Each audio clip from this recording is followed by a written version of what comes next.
Welcome to another ABC Grab and Go on-demand webcast. So now that we're going to connect to your heater, you need to first find the EDITH icon on your screen after you've downloaded the software and go ahead and select it. And then you're going to get the splash page for the software diagnostic system. First thing we want to do is make sure we're hooked up to the right COM port on our computer. So we're going to select options at the top and then go to serial interface.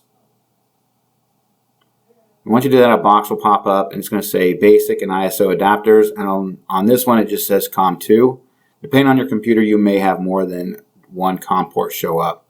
So let's go ahead and close this. And let's disconnect our Espar diagnostic adapter. And then we're going to go back up to options. And then serial interface again. And we're looking to see which one disappeared. So for my computer, COM port 2 disappeared. So I know that COM port 2 is good. So I'm going to hook the EDITH software diagnostic tool back up, go to options, serial interface, and make sure we select COM2, and then OK. Now we can go up to the top left corner where the red squiggly lines are at, and go ahead and select it so we can connect to our heater. And then when we connect to our heater, you're going to get a box up like this. The first left column here is going to be the different Espar heaters. You're looking for the hydronic 16, 24, 30, 35, which is installed on all van holes. So go ahead and select that. And then we'll go to the second column, and we're going to find automatic at the top and select it, and it's going to perform an automatic detection. When we do this, what's going to happen is the system is trying to talk to the ECU on the Espar heater. It's trying to determine which heater it is. We do this so you don't really have to go through all these different heaters to try to find the exact number of yours. This will pick it out for you. Now, once this has been completed, you won't have to do this again unless you change out your program or you change your COM adapter. Once you select what heater you have, every time you plug it into a computer, those will automatically be highlighted. Okay, so now it's talked to the heater and it knows who it is. So on the top right corner, you see where it says air memory and functional check. I like to go to functional check because this gives you the air memory and also shows you all the diagnostics for the heater. So we're going to select start test. And as it's trying to connect to the heater, you may hear the heater fire up and start, which is fine.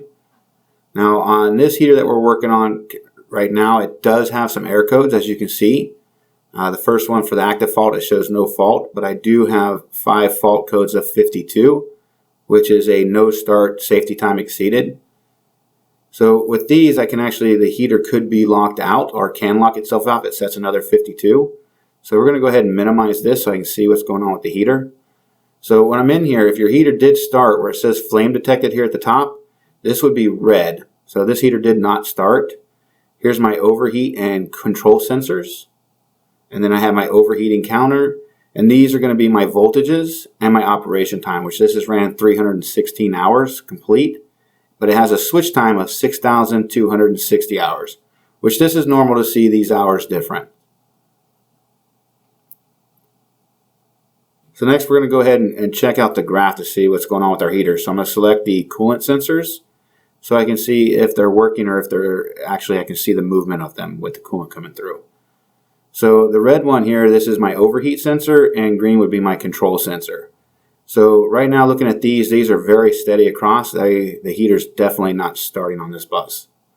So we're going to do a little bit of diagnostics to see what's going on with it. Now when the heater does start, these lines should move. They should start steadily climbing. So now I'm going to bring back up the air memory. And because I have some 52s in here, what I want to do is I'm going to clear these air memory codes out and then try to run the heater. You can also do this as if the heater was locked out, you could delete the codes and the heater would not be locked. So we're going to click delete.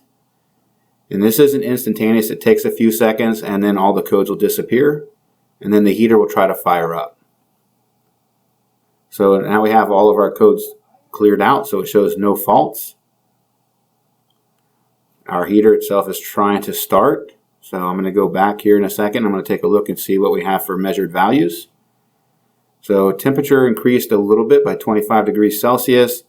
But again, our heater didn't start. So let's see if we have any codes.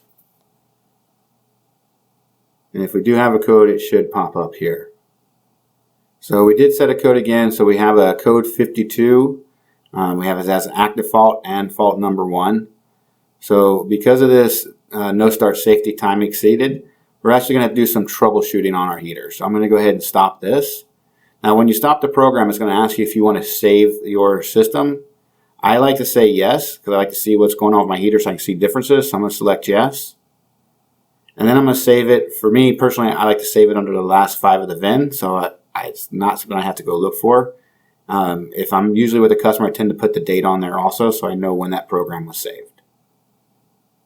And that's how you would use your Espar heater software to get into the system. This has been another ABC Grab and Go on-demand webcast. For questions regarding this webcast, please contact ABC's Technical Service Department at 877-427-7278. Listen for the prompts for Coach Technical Support and select the appropriate option. Support is available at this number 24/7.